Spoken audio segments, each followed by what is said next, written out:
Lots of talk coming out of Silicon Valley about AI being intelligent, that we're potentially approaching artificial general intelligence, eventually artificial superintelligence. And this raises the question, what is it to be intelligent in the first place? What do we mean when we say this thing, the LLM, the AI agent, whatever you want to call it, is intelligent? This is the topic of conversation today with Phil Walsh. Philip is director at Gartner, and before he was a director at Gartner, he was a philosophy professor, just like me. And so we really went deep on this, and Phil has some really fascinating views on this that I think are very much worth considering. He starts off, and I'm going to draw attention to his sort of main claim now so you can better hear it as he articulates it. His main claim is that we need to distinguish between two kinds of things that we might want to investigate. We might want to investigate things that are part of nature. He calls them natural kinds. This is a thing that philosophers talk about. They're the kinds of things that are investigated by the natural sciences.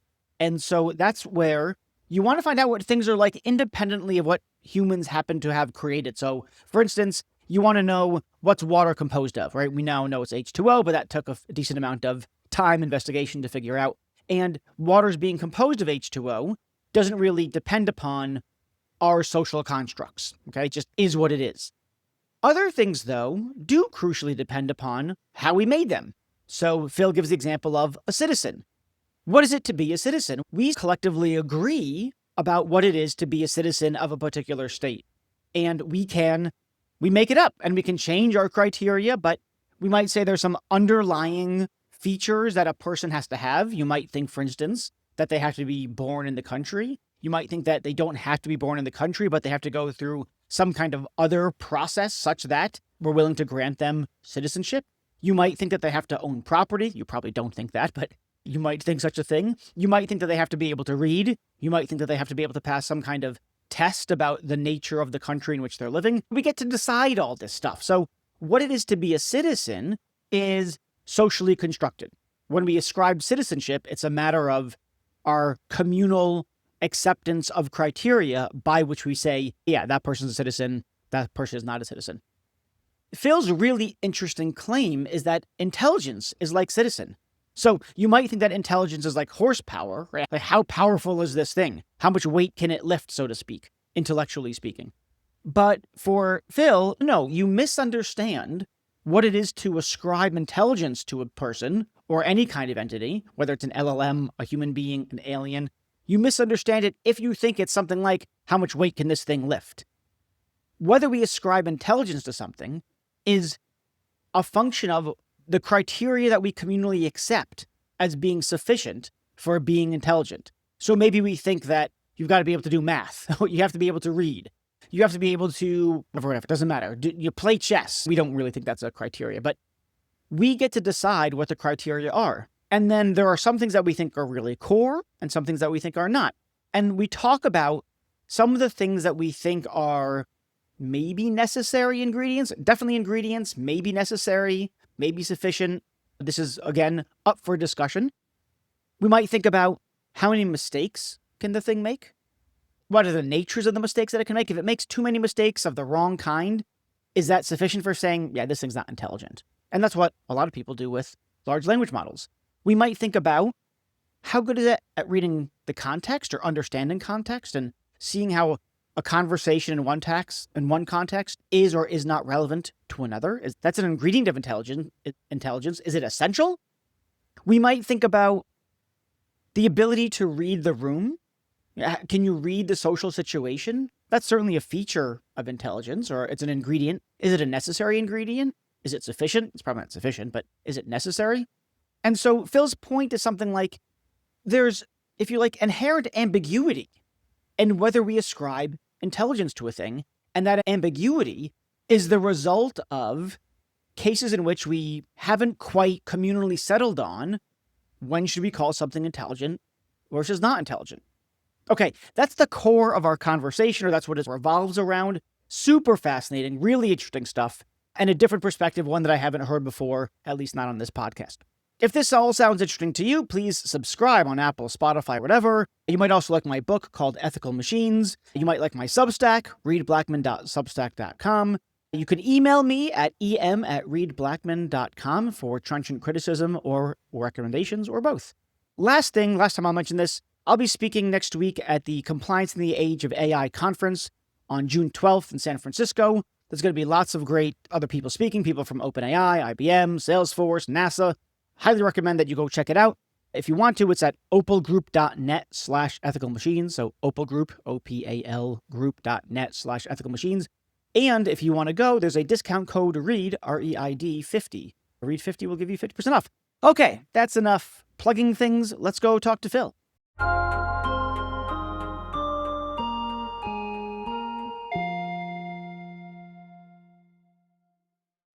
So, Phil, everyone talks about artificial intelligence, and then people are talking about artificial general intelligence, and then people are talking about artificial superintelligence, and then there's talk about grading LLMs as it being as smart as a high schooler, has the intelligence of a PhD student or someone with a PhD.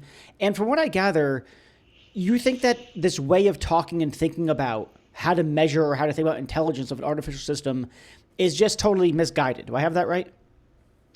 Yeah, Reed. One thing is you very importantly left out super duper intelligence. Yes, I did. I failed. My bad. But yeah, I do think the whole way of discussing it is pretty misguided. I think it rests on some fundamentally mistaken assumptions.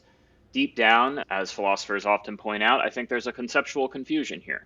This concept of intelligence that all of this depends on is not the kind of concept I think technologists want it to be, namely a concept that designates an objective property of the world, right? What you and I would call a natural kind, right? Something that has a set of features that we can discover, that is what it is independently of our knowing it. Rather, I think the concept of intelligence is more like a social construct. It's something contingent and dependent upon human culture, our ways of talking about it, our beliefs about it. It is something that has changed and evolved over time. And so to put it in a little bit of a slogan form, ascribing intelligence to a system, it's not like validating the horsepower of an engine. It's actually more, say, saying that a work of art is beautiful. Or another example would be maybe it's more like the concept of citizenship, right? Determining whether someone is a citizen of a political community. Citizenship is a concept where it's certainly not meaningless. It's not like it's radically subjective and it's just whatever you think about it versus whatever I think about it. But it's not an objective feature of the world that is like out there for us to discover. Rather, it's something that we collectively form through different kinds of consensus mechanisms. Okay, so that's surprising. So I take it that there are certain kinds of things that natural scientists like physicists and chemists and biologists, they're out there discovering it's stuff about the world that are independent of the goings on of humans, like whatever we're doing, whatever we're creating, etc. So there's the natural sciences that try to discover those things. And then, of course, there's things like, I don't know, sociology and anthropology, psychology. We're discussing artifacts of humanity. So currency, the fact that we've got money, computers that we're using right now, light bulbs, those are all things that we create. I would have thought, to your point, like the technologists, that intelligence is the kind of thing that is investigable by the empirical sciences. Because I would expect a biologist or something along those lines to say something like, yeah, dolphins are more intelligent than fish. And yeah, I don't know. Sure. A good deal of humans are smarter than dolphins. And that's just a fact that we've discovered. I don't know if you want to put it in terms of, one wants to put it in terms of IQ or something, but it seems to be just, we discovered that ants are not so bright and dolphins are.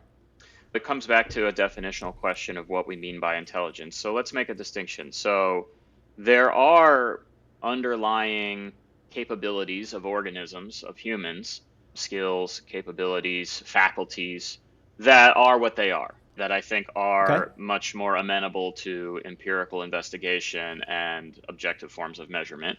And certainly, so humans are capable of learning a language, and dogs are. Certainly, researchers in cognitive and behavioral sciences, what do? They're in the business of operationalizing that concept of intelligence in those more definable, measurable underlying capability, in terms of those more definable underlying capabilities and skills, right? But when you get to this higher level of abstraction, like intelligence, I think you introduce this inherent ambiguity. You introduce a lot of baggage in terms of our cultural history and the cultural history of that concept, right, which is a whole separate conversation. And so, yeah, we're probably better off jettisoning a lot of talk of intelligence in favor of the ability of a system, whether it's an organism or an artificial system, to perform certain kinds of tasks, right? And there are certain kinds of capabilities that are enablers for something to perform a certain kind of task. And we should approach it that way rather than talking about things being more or less intelligent. Because ultimately, intelligence, we're going to find, is so highly dimensional, so multidimensional, that I don't know how much sense it makes to have it be this hierarchical concept.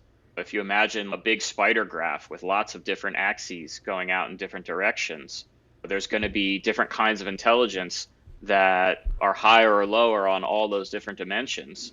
And so there might be like a total surface area of the graph that's covered as like an overall amount of intelligence, but that's not going to be amenable to just a level 1, level 2, level 3 hierarchy of intelligences. Okay, let me see if I have this right. I'm still not getting the sort of intelligence as art or intelligence as citizen thing.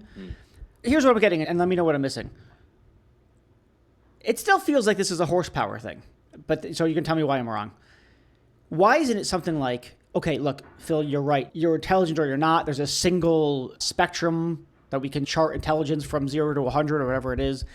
But there are domains in which one can exercise intelligence. So I'm reasonably good at philosophy. I'm shitty at math. Is Reed intelligent? His intelligence score on philosophy is quite high, but his intelligence score on math is quite low, or something along those lines. And is the person intelligent might be something like on average, or like something like that. How intelligent is this person? So why not just think something like, no, it is objective, if you like, in some way. It's measurable, especially if we're talking about ability, how good Reed is at math versus philosophy versus, I don't know, theoretical physics versus chemistry versus biology versus business versus blah, blah, blah, however we want to cut up the domains. And then we measure in each one of those things. So why shouldn't I hear you as saying there's not one measure to rule them all, but there are a set of objective measures on a per category basis? And which set of features or which of those underlying features do we include in the definition of intelligence? I guess I don't know. I don't know the answer to that question. But why do I have to answer it? Why can't I just say, okay, yeah, when people say this is really intelligent, so say we're like determining in the areas in which they perform. Okay, so to bring it back to my citizenship analogy, say we're determining the meaning of citizenship in our newly founded city, our newly founded nation state. Okay. There are objective facts of the matter about, say, whether or not someone was born in a geographic location, whether their parents were born there. You may say you have to be fluent in a certain language to be a citizen of this nation. Sure. We may say whatever. There could be other objective criteria. We might say you have to make a certain amount of money, right? Whatever. So there are objective criteria that are objective, right? They either obtain or they do not obtain. Yeah. But the question of the meaning of citizenship remains one that occurs at the level of coming to some kind of agreement about which of those features matter, right? And so I'm saying defining intelligence is the same sort of endeavor, right? Where there are these underlying features which are objective that we can point to. And by the way, I think a lot of those underlying features of intelligence might not be as objective as we want them to be, because they further need to be operationalized and reduced to more quantitatively amenable things, right? But whatever, bracket that for a second, right? So there are things more like horsepower that we can measure and that are more likely to be objective features of the world. But then there's the question of, okay, which ones matter for intelligence? Which ones are we including in the definition of intelligence when we are in the business of ascribing intelligence or something like general intelligence or even super intelligence to a system, right? So we're still left with that social problem of which ones count and why. Okay, so then can you give me an example or something along those lines of when we might come to disagree about whether something is intelligent or not, and that disagreement rests upon, what is it, something like the absence or ambiguity of social convention, as opposed to like ignorance about the external world? Let's use AI. Let's use artificial intelligence. Let's be more precise. Let's use state-of-the-art LLMs. Okay. ChatGPT and the underlying models, say O1. Claude 3.7 from Anthropic, Google Gemini, whatever, the generally recognized frontier foundation models. So, do you think they are intelligent? No, I don't, but that's because I tend to think that intelligence entails understanding, and I don't think they have understanding. Okay. I'm actually partial to a view where I think it's very easy to say we already have AGI, right? Mm, Go on any of those LLM platforms, go interact with any of those LLMs and tell me this thing is not a general form of intelligence, right? There's tons of different tasks that these things perform very competently at and say, okay, you can't do certain kinds of high level mathematics. yeah, To your point earlier, neither can you, neither can I. yeah, yeah. I think there's a very real sense in which we already have it. We already have it, which it's, oh, really? That seems like a letdown. There's another sense in which Well, we're not even close. Okay, because these things make they simultaneously incredibly impressive and do amazing things and they simultaneously make like the dumbest errors, right? sure. And so again, it just comes back to this vibe almost, this more impressionistic way of saying it. We see Sam Altman and some of the leaders of these AI frontier labs. They have made these forecasts, but then they also hedge and they say things like, oh, when AGI arrives, it's actually going to be boring. We're barely going to even notice. And I think there's a lot of tacit admission in the community right now of this is an intractable definitional problem. And really, what matters for ascribing intelligence in this just kind of common sense way is whether a sufficient threshold is met societally, right? We reach some kind of just communal acceptance of, yeah, you know what? Like, we're just going to accept and talk and treat these things as if they have intelligence in some meaningful sense of the term. I really think Hmm. that's all it's going to be. Okay, so let me see if I have this. So I think your view is something like whether something is intelligent is in large part a function of whether the community, whatever the hell the community is, the community decides to ascribe intelligence to it. Yeah. And if the community is like, this thing makes way too many mistakes for us to think that it's intelligent, Yeah. then we withhold the ascription of intelligence. We don't have an intelligent thing. But if the thing turns out that they do some more tweaking, blah, blah, blah, blah, it makes fewer of those really stupid mistakes. Maybe Yeah. even it has to be none. I don't know. But it makes a lot fewer of those mistakes and maybe does even better in other kinds of areas. Then we might find people just more willing to say, yeah, that thing's intelligent. Yeah. Look at all the things it can do. And I think importantly, it's not just the number of mistakes, it's probably the certain kinds of mistakes. Yeah, for Right. sure. Yeah. You and I have both taught undergrads, and that experience of teaching an introductory class where students make mistakes or they lack competence in a certain way. But it's something that we don't think like thereby that the student has no intelligence or is No, unintelligent, of course, right, right? right. Because we consider them to be teachable. The mistakes are within the Yep. parameters of what we expect.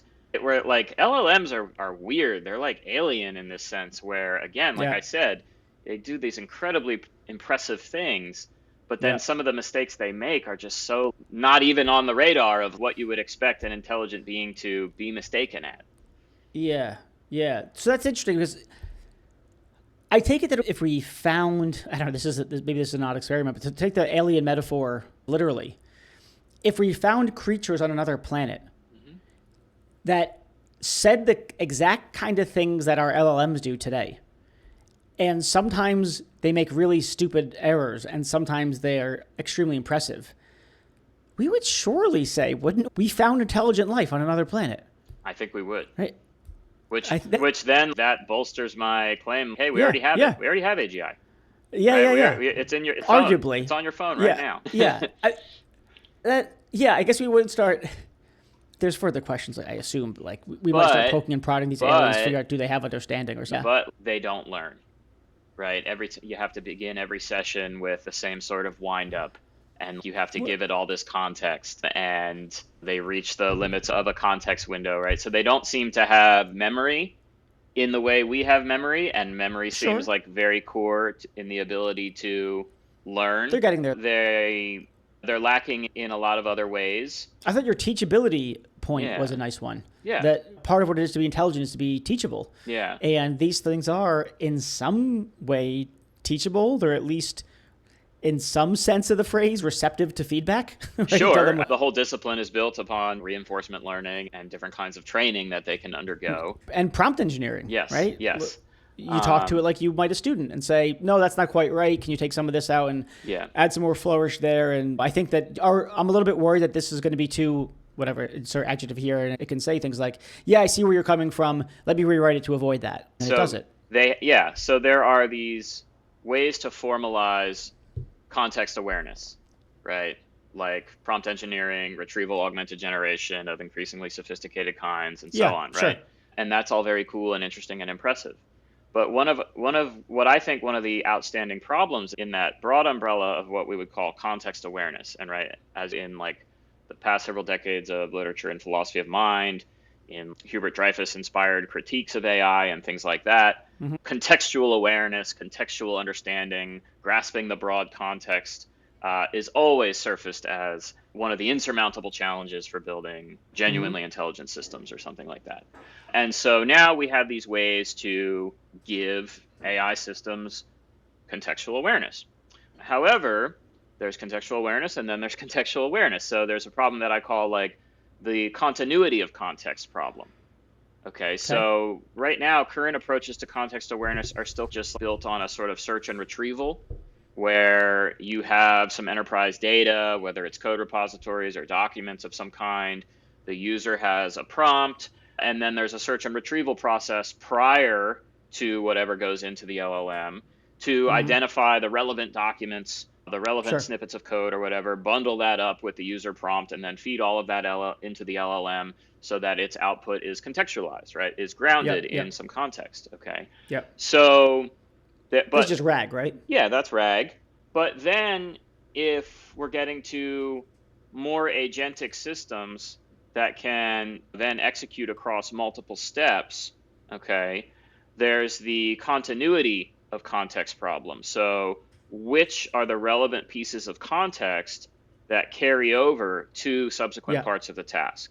So this is one of the big challenges with building good agents, is that you can do different kinds of context awareness, but then the continuity of context across a temporally extended task or process or series of tasks, that's a further challenge. Okay. Yep. Another one with context awareness, another real challenge that humans seem to just be quite, like naturally good at, is determining the salience of context to bring to bear on a specific cognitive task or process, right? So it turns out with RAG systems, with retrieval augmented generation, just dumping more context into the context window degrades performance and doesn't necessarily help. It's all about the right context, right? Extracted in the right way and coupled with the prompt.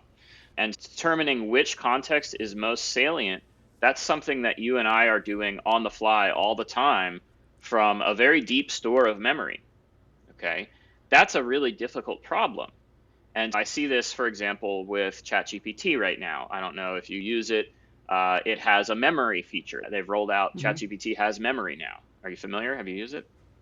I don't think I've used the memory feature. I mostly use Claude. So what memory does is you're having these threaded conversations, you're having these interactions with it, and then it passively, automatically captures certain things you've said or interactions you've had with it as a memory, and then stores it in a context space.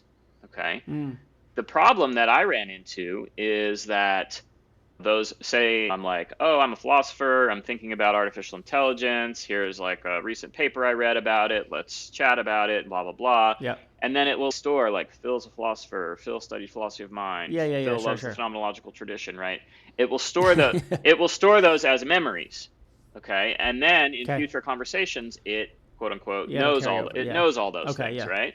So there's my continuity of context problem being addressed in a certain way, or they're trying to address it. However, the problem is all of those memories that are in its context store get applied globally to all future interactions I have with it, right? So then I'm having like a totally separate conversation in a separate workspace for my weekly meal planning.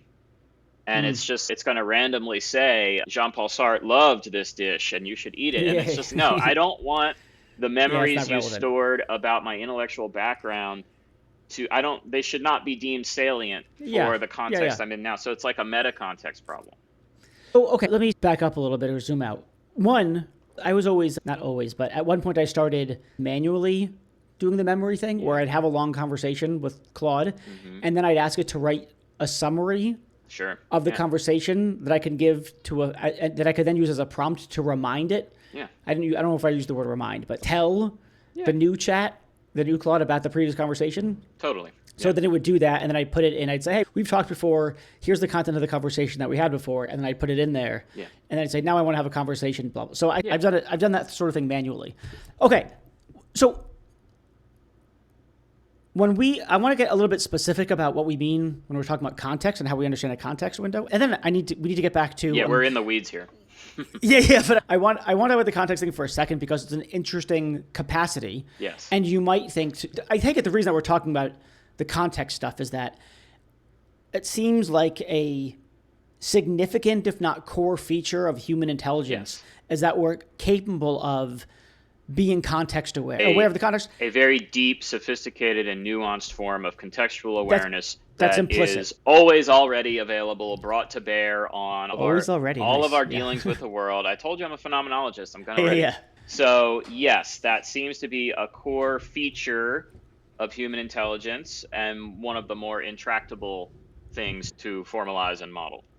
And so to give an example, it's something like you and I start having this conversation, and without having to say it, I know that I'm talking to someone I've had lots of conversations with in the past.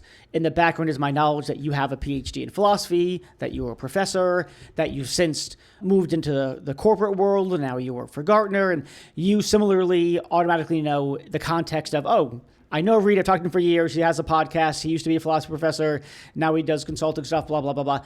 And that frames how we talk to each other. Like you'll use the phrase, always, already, or what would it? Yeah, that's it. And to put it in business context, you talking to your AI about how to have a conversation with a client is different from you talking to your AI about how to have a conversation with a colleague of yours.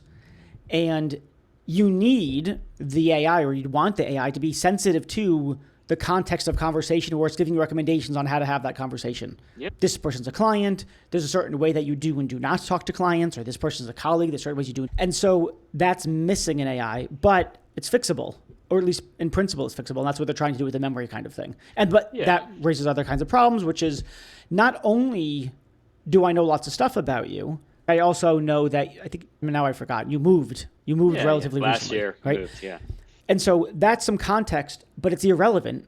So I just ignore it. It's like, It's just not, it doesn't matter. Right. And so not only am I aware of your PhD, blah, blah, blah, blah, I'm also aware of the fact that you moved, but I know that it's not relevant to this conversation. It doesn't have to inform anything. Yeah. And so not only do we need, if you like, understanding of the world and let's say the facts around the engagement that you're having, you also need to know which facts are relevant and which aren't. Yeah. And so that's something that we're always doing. We would like AI to do it. It doesn't do those things very well. No. And so I take it to bring this back to intelligence. The point is, plausibly, until AI can do that kind of thing / do it well, we're going to, or many people will continue to be hesitant to attribute intelligence to it because it doesn't exhibit this core feature of intelligence that we exhibit. That's a good articulation and the right way of putting it. And again, it comes back to that vibe check and this idea that a willingness to ascribe intelligence or accept an AI system as generally intelligent or intelligent in a sufficiently similar way that we think of other human beings as generally intelligent people. It's going to have to feel right, I think. I keep coming back to like Paul Grice's philosophy of language and his like maxims of conversational implicature and things like that. Right, where it's the pragmatics side of linguistics. It's that in linguistic communication, it's not just a transfer of semantic content between subjects or agents, right? That there are all of these pragmatic considerations governing Yeah. speech acts and things like that, right? So This is the no. There's no beer in the fridge thing. yeah. Or what's the famous example, right? No, sorry. There's no beer left. That's what the line is. There's no beer left. If suppose you're writing a letter of recommendation for a student, and the letter of recommendation is something like, he's very punctual, right? Or something like that, Oh, right? That's yeah. like, that's a crappy recommendation, right? Like the semantic content is like, this person is on time for things, right? And there's like nothing in and of itself wrong with that. But the fact that's what you chose to write is like indicating that you're right. You didn't say they're super smart. They'd be great. Yeah, you're saying something else, right? And so there's all these ways. There's these norms governing what constitutes intelligent, fluent interaction. Okay, and they go far beyond what current ways of benchmarking intelligence try to measure and possibly could measure, right? It's social tact and depth, the amount of information that you communicate, the manner in which you communicate it, and things like that we all intuitively pick up on. And then people say, oh, that's social intelligence, right? And that's another dimension, right? And so that's a common complaint in discussions about AI systems or AGI. Say, oh, what about social intelligence? What about social emotional intelligence, to make it even more confusing and ambiguous? What about social emotional intelligence? Yes, again, so there are certain underlying abilities of human beings for navigating social interactions, for experiencing emotions and expressing their emotional experience, but also for reading and understanding the emotional experiences of others. So that's a lot of stuff I just said, all packed into this idea of social emotional intelligence. And there are certainly human beings who are very deficient on those fronts, on several of those fronts. And philosophers, for instance, I would not therefore say that person is not intelligent. Take a sociopath. Sociopath doesn't have empathic connections with other human beings. Yeah, but they can be very smart. And they also have social intelligence in some kind of more purely functionalist description where it's, they totally are able to recognize and reliably detect the emotional states of others. They know if someone is suffering or in fear or happy. That's what enables their being able to be so manipulative. They just don't care, or it just doesn't hit them in the same way. So does that mean they're not socially intelligent, or does that mean that? So it always goes down these rabbit holes of what exactly do you mean? And that's why I think just these high-level ascriptions or attempts to make these high-level ascriptions of something being intelligent or generally intelligent, we really just have to recognize this is much more like the discourse around concepts that we accept as social conventions and much less like ascriptions of objectively verifiable features like horsepower. So let me go. Okay, I'm glad you mentioned the benchmarking thing, that we try to think about these benchmarks for intelligence. On the one hand, I want to say something like the benchmark thing is problematic because it sounds like there's just one benchmark, the intelligence benchmark. And either you're intelligent or you're not, or you're super intelligent or you're not. And then one way of pushing back on that is that you can say, there's multiple ways of being intelligent. There's being like good at math, there's good at philosophy, there's good at whatever. But and I think you are saying that, but you're also saying something more than that, I take it, which is something like, what is this something? Let me say some things about benchmarks, and maybe that will lead us somewhere. So, look, benchmarks definitely have value, right? They can provide a useful snapshot of the capabilities of a system, right, on like certain well-defined tasks. Like I'm in the software engineering practice at Gartner. We're seeing all these AI agents in the software engineering domain, and the benchmarks are basically like their ability to give it a software engineering task, a coding task. Here's an issue, here's a bug or a vulnerability, here's a description of it, here's the code repository that you need to operate over. And then does it have the ability to reason in the way that LLMs reason, where it does some task decomposition, it makes a plan of action, it goes and identifies the relevant code, it makes the updates, it makes the changes, and then it like submits a pull request with a description of here's what I did. And so that's a nice benchmark, right? That is like a well-defined you can make time-bounded falsifiable claims about whether or not something will be able to exceed a certain percentage of performance on a benchmark like that, right? So benchmarks can provide a useful snapshot of the capabilities of something point in time, okay? The problem I see is that the utility of benchmarks or the meaningfulness of benchmarks tends to diminish proportionally as the concepts they measure become broader and more ambiguous, right? So you can have a benchmark for well-defined tasks, but then when you get to a benchmark for something like intelligence, it becomes increasingly meaningless. Or think if you tried to establish a benchmark for a good movie, right, for a good film, what would it be? Like, I feel like Netflix is literally in the business of doing that, and they reduce it to views, user engagement, right? Something tractable, something measurable and quantifiable. If it gets watched a lot, it's a good movie. But I think we all know that is not the measure of a good movie. Maybe it tells you something. Maybe it does tell you something, but then there's going to just be counterexamples. Lots of people like bad movies. Yeah, there's going to be counterexamples in spades of some of the best cinema of all time that very few people have ever even heard of, or very few people have watched. And so there's this trap here that I call benchmarkification, which is essentially one of path dependency, right? Technologists love benchmarks because it sets like an objectively verifiable goal for the work that they're doing, right? However, what ends up happening is optimization for performance on that benchmark. And benchmarks are most amenable to that which can be easily quantified and measured.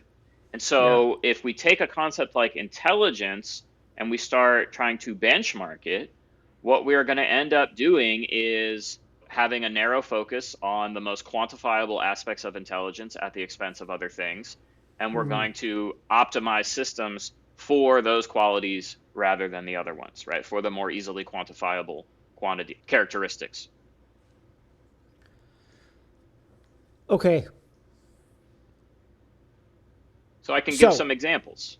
No, hold on one sec. I like your comparison with the Netflix thing. So we want to know what constitutes, let me see if I got this analogy right. We want to know what a good movie is.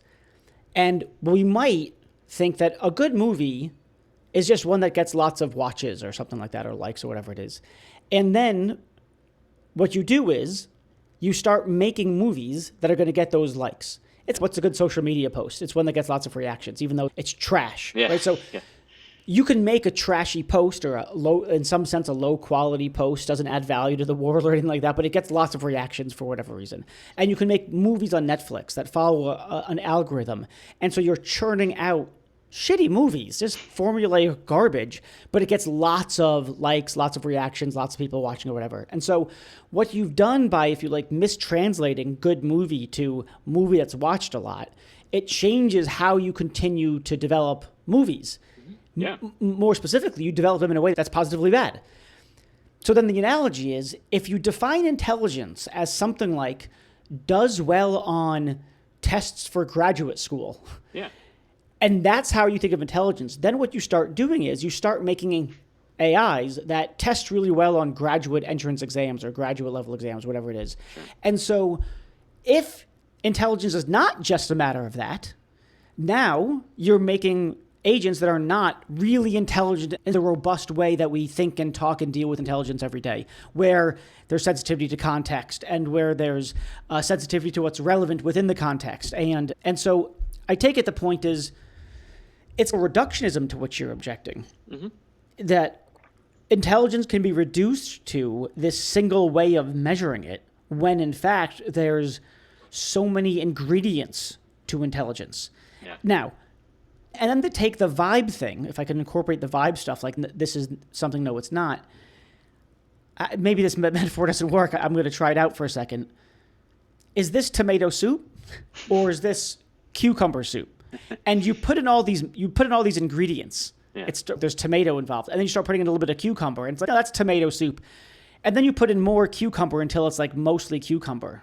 No, it's just it's a cucumbery tomato soup, or no, like now we're at feelings of vibing and whether this is a tomato soup or a cucumber soup. It's like a vagueness problem or something. So I wonder if that's getting in there at all. But at any rate, at the core, I don't yet see why we want to go with the sort of, no, intelligence is a social construct route, as opposed to intelligence is this rich and multivariate thing. it's got lots of ingredients or lots of components or lots of dimensions. And what technologists tend to do is reduce it to a single thing and then try to optimize that thing. And they are thereby making worse AIs. AIs that we would say are overall, or in some sense, less intelligent than they could be. I don't even think it's as strong as the last thing you said, where therefore they're making AI worse.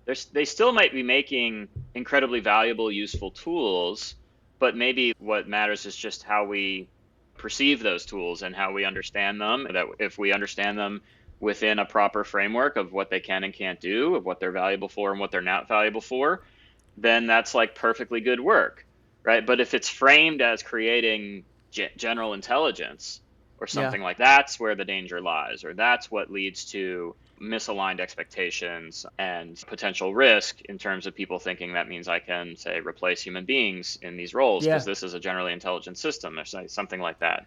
So I have a friend who's a digital technology person, transformation type, whatever, and he made a good point about AI replacing humans. He said, can they read the room?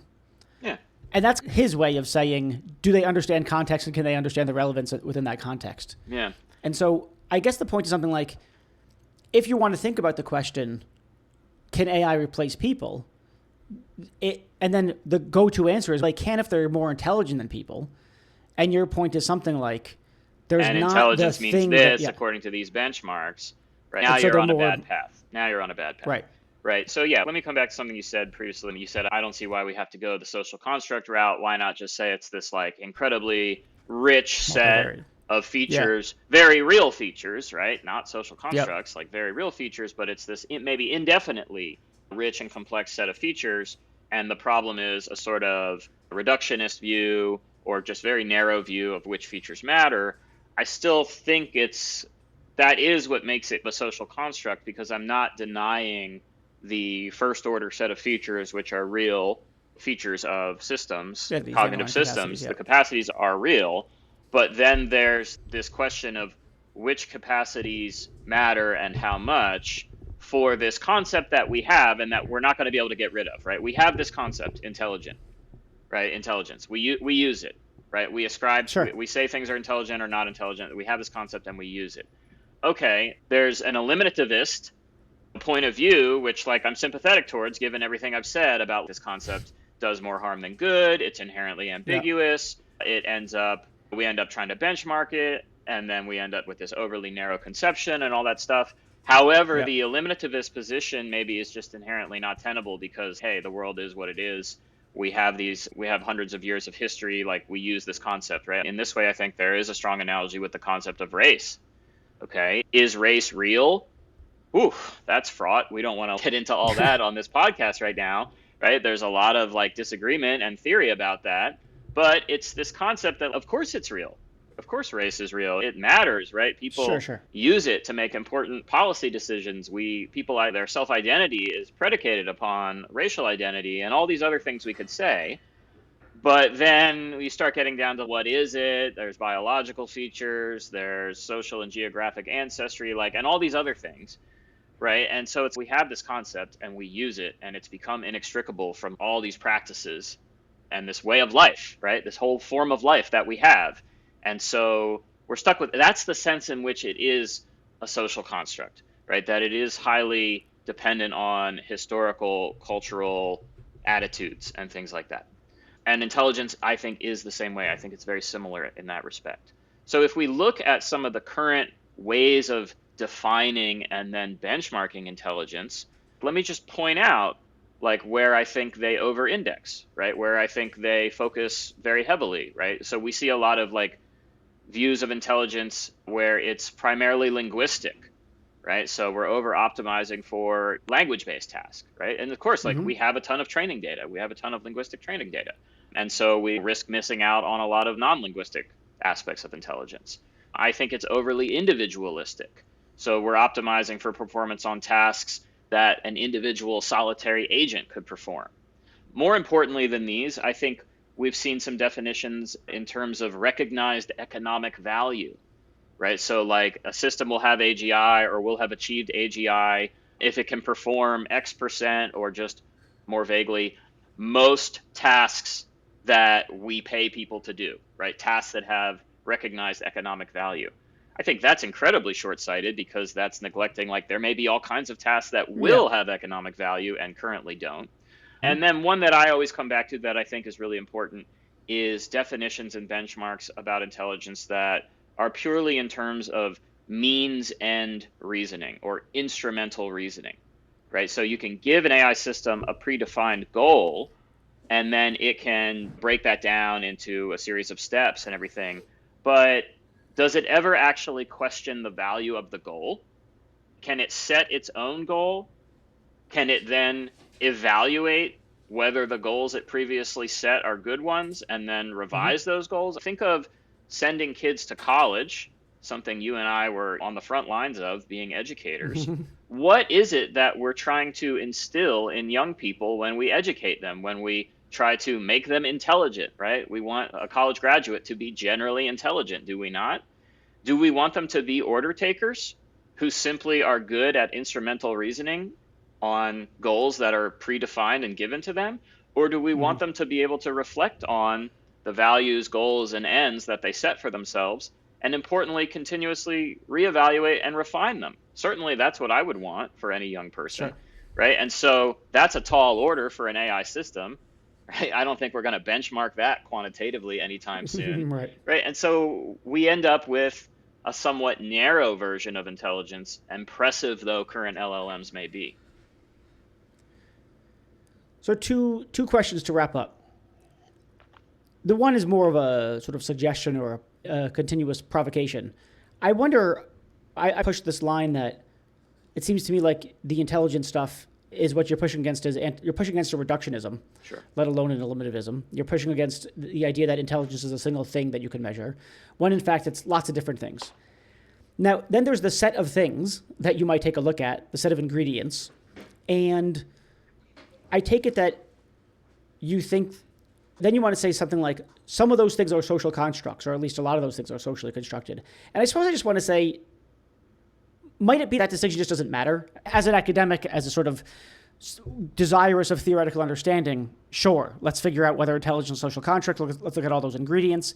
But for the technologists out there, it doesn't matter, I don't think, whether it turns out to be a social construct or not. It more matters, okay, if I was thinking about intelligence the wrong way because I was thinking about it as being this one thing, when in fact it's these 27 things, can you tell me what those 27 things are so I can go do my work? Yeah. And I don't care how you metaphysically categorize those 27 things as socially constructed or existing independently of humanity or anything like that. Just give me the things. That's one thing. And then we can go. Anyway, so that's one thing.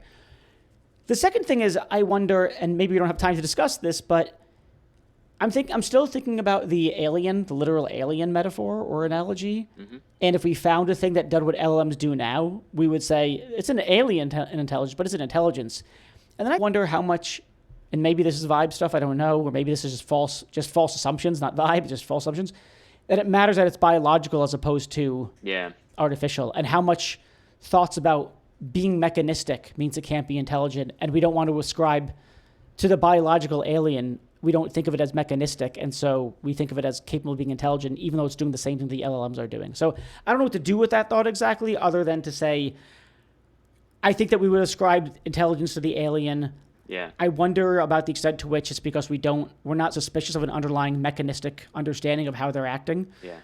But we do think of LLMs as being mechanistic, and so that is what explains why, even though they seem to do the same kinds of things, we'd be willing to ascribe intelligence to the alien but not to the AI. All right. So those are two great things to close on. So on the first thing, just to be clear, the way you said it was not quite my view, where like the underlying 27 things, just tell me the 27 ingredients. Maybe there's 127 ingredients. I don't think those are social constructs. I think those are like the capacities. And then the social construction part of my story is at that level of which ones count, which ones matter for the concept of intelligence and how much. Right. And that's the citizenship analogy or the race analogy, where it's like we have this concept, it has this historical baggage, we're stuck with it. It means something because there is this first order layer of things that are real. But then the social consensus part of it is like, which ones matter and why? And that's a value question. And so right now, like, the optimistic view or what the technology should be doing is, yep, I recognize that. I recognize all that. And we're going to keep moving the goalposts. I'm going to keep developing AI systems. I'm going to keep developing harder and harder evaluations and more robust benchmarks as existing benchmarks get saturated. And when I have success on one benchmark, then like it's incumbent upon us to move the goalposts again. And that's not a complaint, that's a feature, right? Because every time these things saturate a certain benchmark, it should trigger human beings to reflect on, oh, okay, it can do that now. But you know what? It's still not generally intelligent because, and we reflect on our own capabilities and we discover a new ingredient, or we discover one of those underlying features that like we missed our attention. And so that's the optimistic view that I ultimately have, is that what this ideally drives is continuous reevaluation and reflection on what intelligence means in our own case, and thus greater self-understanding. And I should end there on a Socratic quote about know thyself. But I can't resist talking about consciousness and the alien example, right? So the difference, I think, is we do know how LLMs work. They are artifacts, right? They didn't evolve, right? They are artifacts that we built. And I know there's like black box issues about explainability of which specific weights were activated and all that stuff. But at the end of the day, we do know what it is and we know exactly how it works, right? Whereas if we were to encounter an alien species that exhibited intelligent behavior, if we adopt Dennett's intentional stance toward it, right? And like we would say, yes, these things are intelligent. And yes, I think we would have a strong bias towards something that is the product of biological evolution as not just being intelligent in some behavioral or functional stance, but because it would be conscious, right? It would understand, it would have a kind of conscious inner life and awareness of what it's doing from the inside, what it's like. How do we know it has that? We have very strong reasons to believe that, biological systems with central nervous systems of a certain kind, we don't know why consciousness arises, but we have pretty strong reason to believe it does in our own case. So I think that would, if I observed an alien species, like that would be the frame through which I viewed it. Whereas there's no reason to think, oh, LLMs are aliens too, and therefore, no, they're not aliens. They are artifacts. We made them, right? We do know how they work. They are mechanistic systems. There is currently no reason to ascribe intelligence to them, or the weight we would put on that is very low. So I think that's the key disanalogy in those cases. Yeah, that's great, Phil. All right, we will end it there. Thank you so much. This was fascinating stuff. We'll have to talk about this some more. Thanks, Reed. It was great. Thanks so much, everyone, for listening. And now let me thank the people who have made this podcast possible. So first of all, we have Delano Alexander. He's been with me since day one. He showed me even how to start recording a podcast in the first place. He does editing stuff. He's been fantastic, and he does really everything I ask him to and more. I've never met anyone else who just says so much. Yeah, I don't know how to do that, but I'll figure it out. What more could you ask for in a producer? Next up, Jennifer Strong, my podcast guru. I don't know what else to call her. She just has advised me on how to design a podcast, how to grow it, and she's responsible for, if you like, this kind of season 2 relaunch and everything around it. So thank you to you, Jennifer. Next up, Meg Marco, responsible for all the excellent artwork. Before I did the artwork, I didn't really know what I was doing. We put it together. It worked well enough, but I think Meg really did a phenomenal job bringing everything together.